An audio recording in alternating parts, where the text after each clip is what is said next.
नमस्कार, मैं जितेंद्र चतुर्वेदी। ईडी अब कौन सा खुलासा करने जा रही है जिसने आम आदमी पार्टी की धड़कन बढ़ा दी है, और यह भी कि एलजी ने आखिर कौन सी पाती लिख दी कि सरकार में भूचाल आ गया है। और ये जो मनीष सिसोदिया वाला मामला है जिसमें ये जो ट्विस्ट आ रहा है, वो ट्विस्ट ने परेशान कर दिया है आम आदमी पार्टी के अगुआ को भी और दिल्ली सरकार के मुखिया को भी। तो वो ट्विस्ट क्या है उस पर हम लोग बात करेंगे। और ये जो मीडिया का रुख, खास तौर से ये जो विधानसभा का विशेष सत्र रहा, उसको लेकर उसने अरविंद केजरीवाल को बड़ा परेशान कर दिया है। तो वो क्या है उस पर भी बात करेंगे। और यह भी कि आखिर में ईडीएम क्या है। ईडीएम ने अरविंद केजरीवाल की नींद उड़ा दी है। उनको अंदाजा नहीं था कि इस तरह की परिस्थितियां बन जाएंगी। तो ये ईडीएम क्या है जिसने एक अलग तरीके का बवंडर खड़ा कर दिया है सरकार को लेकर। लेकिन हम लोग शुरुआत करेंगे ईडी से, क्योंकि ईडी और मनीष सिसोदिया ये दोनों साथ साथ चल रहे हैं। और फिलहाल ईडी वाले मामले में ही उनको उनकी जमानत को लेकर अभी बहस वगैरह चल रही है, जिस पर 26 अप्रैल को 4 बजे कोर्ट जो है अपना ऑर्डर देगा। उसने अपना ऑर्डर रिजर्व कर लिया है। माने मनीष सिसोदिया की समस्या बढ़ती जा रही है, जमानत मिलेगी इसकी भी संभावना कम ही है।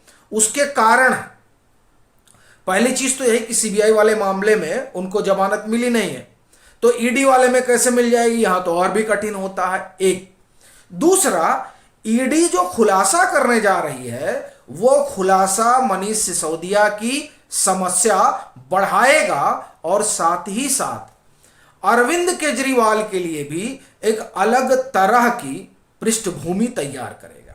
सवाल यह है कि ईडी खुलासा करने क्या जा रही है। ईडी ने, आपको ध्यान होगा कि संभवतः 17 तारीख को, 17 अप्रैल को जो राउज एवेन्यू कोर्ट है उस कोर्ट ने सीबीआई और ईडी वाले मामले में इनकी न्यायिक हिरासत बढ़ा दी थी मनीष सिसोदिया की। और वहीं पर ईडी ने कहा था कि साहब हम जो है एक सप्लीमेंट्री चार्जशीट लाने जा रहे हैं जिसमें मनीष सिसोदिया, अरुण रामचंद्र पिल्लई और अमनदीप डल, ये 3 लोग होंगे जब अब जो चार्जशीट आने जा रही है। अब आप कल्पना करिए कि वो जो चार्जशीट आएगी, उस चार्जशीट के आने के बाद सरकार भी हिलेगी, और जो 26 तारीख को कोर्ट का ऑर्डर आएगा इनकी जमानत याचिका को लेकर ईडी के संदर्भ में, वह भी बहुत हद तक आप ये मानकर चलिए कि मनीष सिसोदिया के लिए संकट का सबब बन जाएगा।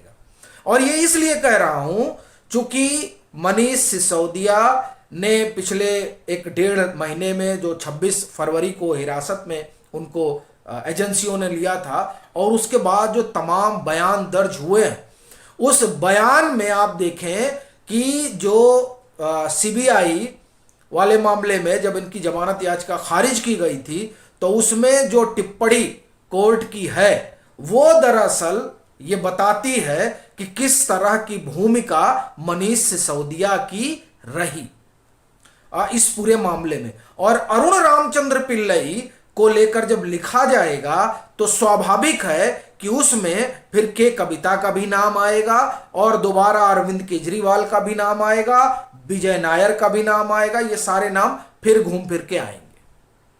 और जब ये जो चार्जशीट आएगी, इसमें जिस तरीके से ये तमाम नाम आएंगे, उस नाम आने के बाद अरविंद केजरीवाल की क्या स्थिति होगी, ये बड़ा सवाल बनेगा। तो इसलिए ये जो चार्जशीट आने जा रही है, उस चार्जशीट में जो खुलासा होने जा रहा है, वो खुलासा आपके लिए भी संकट बनेगा, और मनीष सिसोदिया के लिए तो संकट बना ही हुआ है। इसलिए आप देखिए कि इनकी जब न्यायिक हिरासत बढ़ाई गई थी, तभी लोग ये मानकर चल रहे थे कि इसका मतलब ये हुआ कि इनको जमानत मिलने नहीं जा रही है 18 तारीख। ये तो एक बात हुई। दूसरा, एलजी से इनके मंत्री बढ़ गए। वैसे एलजी ने जो पत्र लिखा उसमें उन्होंने कहा कि आपके मंत्री और आप लोग गैर जिम्मेदाराना बयान दे रहे हैं।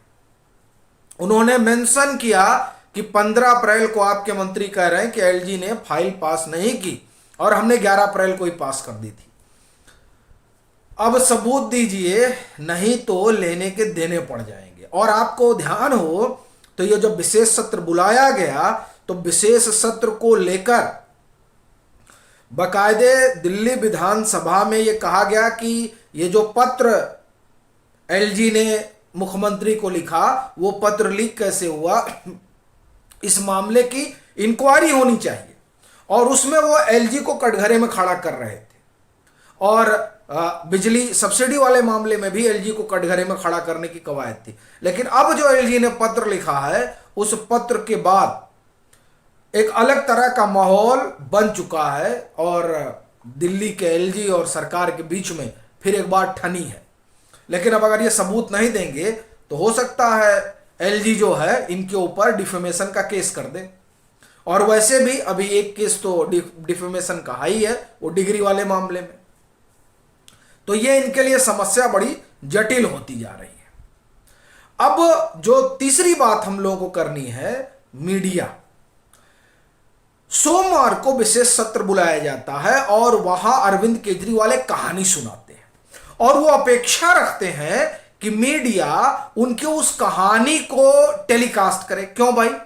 वो जो विधानसभा का सत्र है वो असल में आपने विशेष सत्र बुलाया है तो वो कहानी सुनाने के लिए बुलाया है।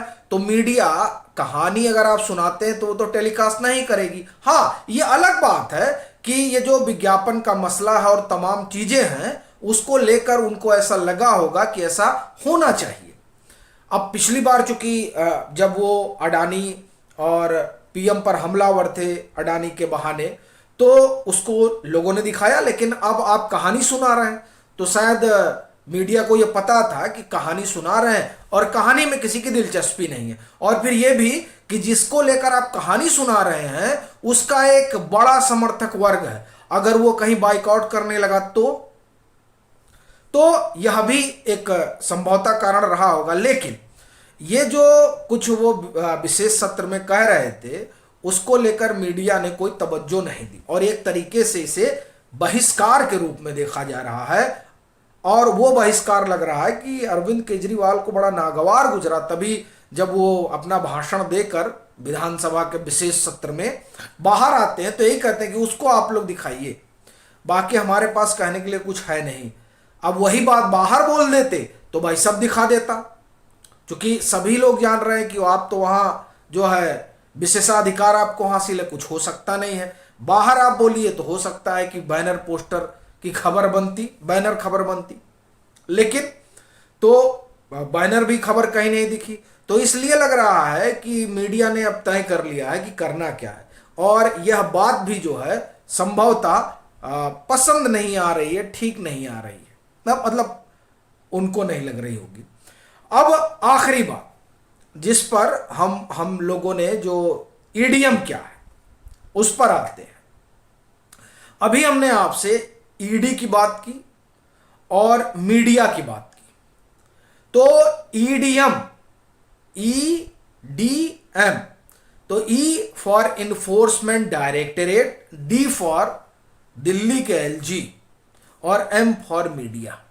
इन तीन लोगों ने इस समय असल कहानी जो है वो दिखा रहे हैं, बता रहे हैं और एक तरीके से आप ये कहिए कि ईडी अपना काम कर रही है।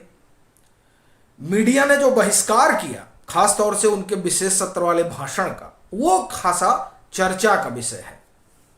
और दिल्ली एलजी की तो आप जानते ही हैं कि अगर वो जब से आए हैं तब से आप देखें तो उन्होंने जिस तरीके से आम आदमी पार्टी की सरकार और इनके तमाम जो चीज़ें इन्होंने की उसे एक एक करके आप एक तरह से कहिए कि उन्होंने रहस्योद्घाटन किया, वो अपने आप में बड़ी चीज़ है।